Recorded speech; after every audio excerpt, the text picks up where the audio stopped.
Welcome back. We're getting near the end now. It's Saturday morning.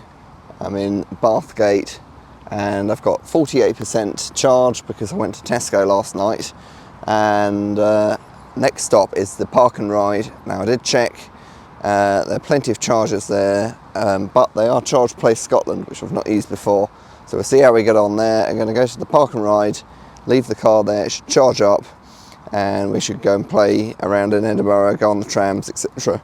And the car should be charging while we do that. So that should be good, but a little bit anxious to see how we get on with Charge Place Scotland. Well, we're here at the Park and Ride. We've got the trams and the airport and loads of chargers. We've got a row of 7 kilowatt, some 22s, and then some 50 kilowatt BP Pulse chargers. This is the Charge Place Scotland / BP Pulse charger. So I do have the Charge Place Scotland app. I don't have the Charge Place Scotland card. I ordered the BP Pulse card. It says it takes 14 days to turn up, so it didn't turn up in time. So I have an idea though what might work, and that is the Ellie card. That might work.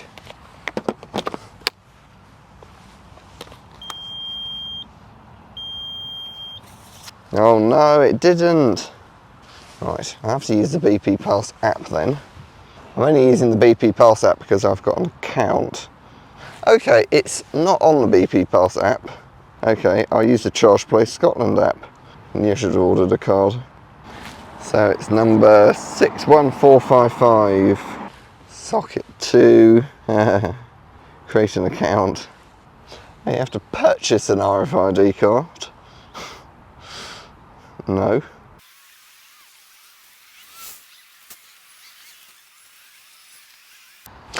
Right, so car's plugged in. I might actually plug that back in again. Socket 2, start charge. Plug in your vehicle now. Well, I sort of did that. Connect vehicle to right socket. It's locked in. Looks like it's charging to me. So yes, this is what we want. Lots of destination chargers. I can be here up to 1 day. No overstay fees. Fairly reasonable price. It's not great, but it's not terrible. Oh no, it's not working now. That's good. It's doing something wrong. But they have to use BP Pulse.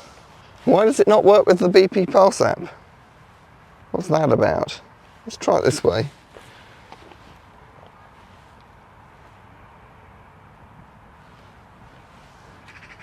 Right.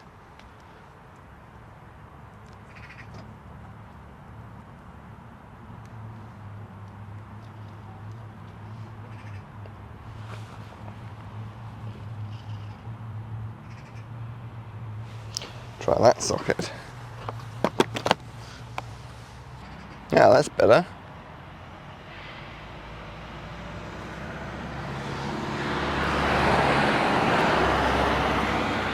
Right, well that does work, but I mean, a good idea in theory, lots of sockets, but in reality, yeah,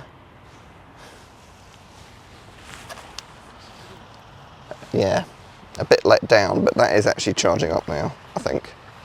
I've just had a day in Edinburgh and the rugby is on at Murrayfield Stadium, and well, it's interesting to see how many cars have actually gone on charge here. Unfortunately, the problem with this car park is it is free charging. Sorry, free parking. Absolutely packed. People are coming here and then getting the tram, which is fair enough. But you know, it's a bit of a free-for-all here. So yeah, I do think you've got to have some sort of restrictions. I mean, this charger is broken, people are plugging in, and oh, it's chaos. I mean, look, that one's not working. And that car's on charge. So yes, it's good to see it being used. My goodness, is it being used. Anyway, we are, yep, we've happily charged up. Finished charging about an hour and a half ago maybe, and we're going to try and go to Holy Island, so that should be fun. And let's just see how much range we've got. 100%, there we go, and 161 miles, so that's normal. So yeah, I think it's under 161 miles, about an hour of driving to Lindisfarne. So great, we could charge up here, won't have to stop until Lindisfarne, and yeah, excellent really. Right, we're here at Holy Island. We've got 45% coming down from Edinburgh, and unbelievably they have EV charging. The only problem is there's no RFID reader on this, and you have to scan a QR code to go to a website, and there's no signal, or very little signal. So bit of a fail there really, isn't it? Right, we're plugged in and charging in this phone signal black spot, no RFID reader. It's an app I've never heard of, with a charger I've never heard of. Well, I have heard of Rolex, but why all this equipment to put in chargers, as in the switchgear and the cables and whatever, and they don't bother to put an RFID reader in or use a network that anyone's ever heard of. It's not on Octopus, Electroverse or anything like that. So yes, you have to add credit before it will let you start charging, blah blah blah. What a pain in the arse. However, it is working. So that should help us actually today. So we're going to look around, and hopefully after all the time it's taken to put it on charge, we won't get stuck here overnight because the tide's come up.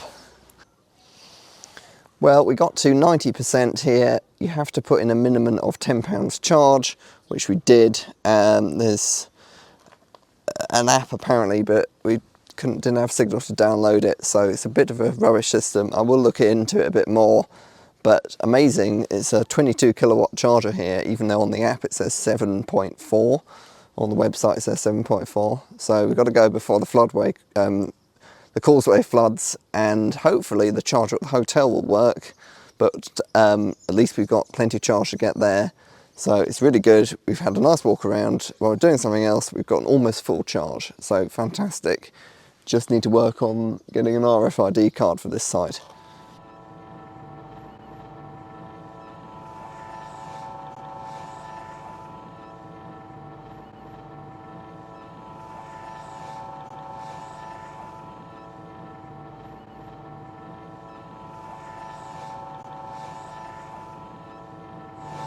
Well, I'm here in the northeast of England, just outside Newcastle at the Metro Centre, and I had a look at the map and I saw that there was some fast food here. It's quite late.